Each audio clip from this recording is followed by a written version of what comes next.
Maintenant, regardez comment on fait pour calculer les sommes de termes, mais uniquement pour les suites arithmétiques et les suites géométriques. Ça ne marche que pour les suites arithmétiques et les suites géométriques. Il y a une formule pour les suites arithmétiques et une formule pour les suites géométriques. À ne pas confondre l'une avec l'autre. Donc si je veux calculer la somme de termes consécutifs d'une suite géométrique, il y a une formule.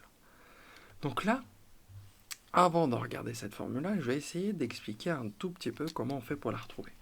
Donc on va se concentrer sur... Donc je vais commencer par choisir, donc je vais plutôt, au lieu de faire ça, donc je vais essayer de faire, je ne pose S qui est égal à 14, plus 18, plus 22, plus 26, plus 30. Je veux calculer ça. Donc on a bien une somme de termes d'une suite arithmétique. D'accord? Pourquoi elle est arithmétique? Parce qu'à chaque fois, je rajoute 4.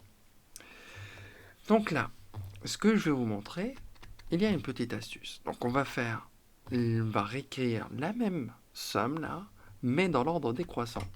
Donc on va faire 26, plus 22, plus 18, plus 14.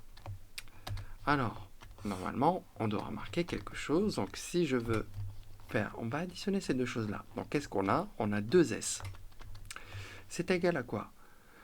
14 plus 30, c'est égal à quoi? C'est égal à 44. Là, si je fais la somme, qu'est-ce que je trouve? 44. 44 aussi. 44. Et là, 44. C'est bien. Ça, c'est quand on a une suite arithmétique, ça fait toujours cette chose-là. Donc là, si je veux calculer cette chose-là, facile, je sais qu'il y a 5 fois le nombre 44. Et donc, comment je fais pour calculer la somme, là? Comment je reviens, sachant que là, ce que j'obtiens, c'est 2 fois S, 2 fois la somme. Donc, si je veux la somme, il va falloir que je fasse 5 fois 44 divisé par 2. Donc, j'essaie d'expliquer.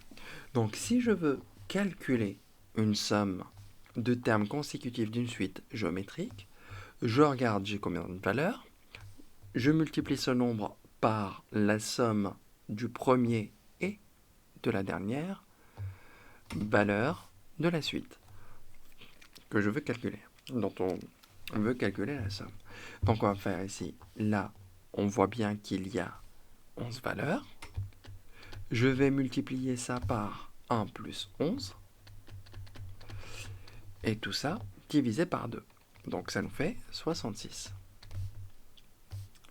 Donc si je veux calculer cette somme, j'ai combien de valeurs? 1, 2, 3, 4, 5, 6, 7, 8, 9, 10. Je vais multiplier ça par 2 plus 38. 2 plus 38, ça fait 40. 40 fois 10, ça fait 80. Divisé par 2, ça nous fait... 40 fois 10, ça nous fait 400. Ça divisé par 2, ça fait 200. Donc pourquoi j'ai le droit de faire ça? Parce qu'on a une suite arithmétique dont on connaît la raison qui est 4. Ça ne marche que si on a une suite arithmétique. D'accord? Donc c'est pour ça que je précise bien qu'on a une suite arithmétique et on précise la raison. Puisqu'à chaque fois, pour passer d'un terme au suivant, on rajoute 4. Donc ça, c'est pour les suites arithmétiques. D'accord? Donc si je veux calculer une somme, de termes consécutifs, je compte le nombre de termes, je multiplie ça par la somme du premier terme que j'additionne et du dernier terme que j'additionne. Tout ça, je le divise par 2. Et voilà. Donc maintenant, je vais passer au calcul pour les suites géométriques. Donc là, pour savoir faire cette chose-là, donc ce que l'on va faire, pour expliquer comment on l'obtient, donc là je vais faire 1 plus q au carré plus q puissance 3 plus q puissance 4. J'ai combien de valeurs? 1, 2, 3, 4, 5. Alors, moi, je veux calculer ça. Mais pour ça, j'ai une petite astuce. Si je veux calculer, j'ai besoin d'introduire quelque chose. Donc, on va faire 1 moins q. Qu'est-ce qui se passe si je multiplie cette somme par 1 moins q? Donc, je vais avoir q carré plus q puissance 3 plus q puissance 4. Donc on va faire la double distributivité. On va distribuer 1, puis on va distribuer moins q.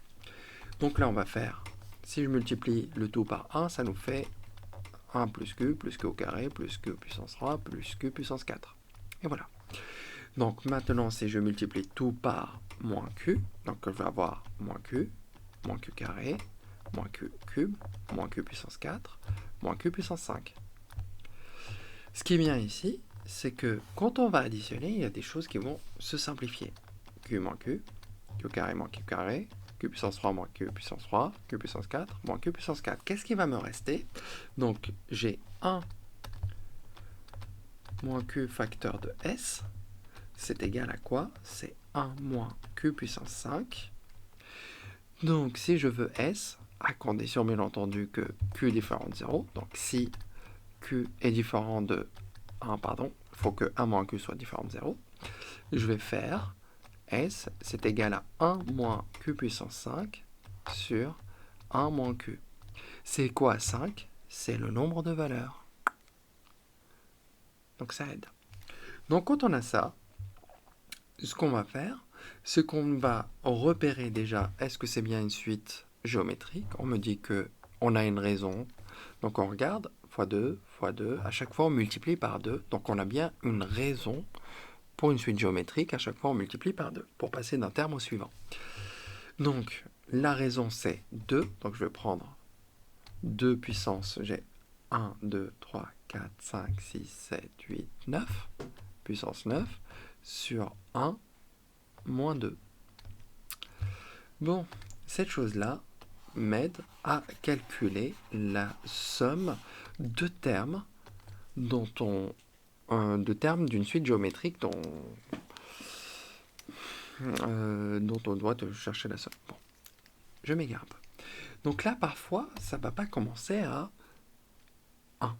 Donc, si je veux, donc c'est pour ça que je rappelle cette formule-là. Donc par exemple, si je prends une suite géométrique telle que u indice 0 égale 3 et que la raison est égale à 2, géométrique. Donc je regarde les premiers termes, donc on va prendre 3, plus 6, plus 12, plus, donc on multiplie par 2, 24, 48.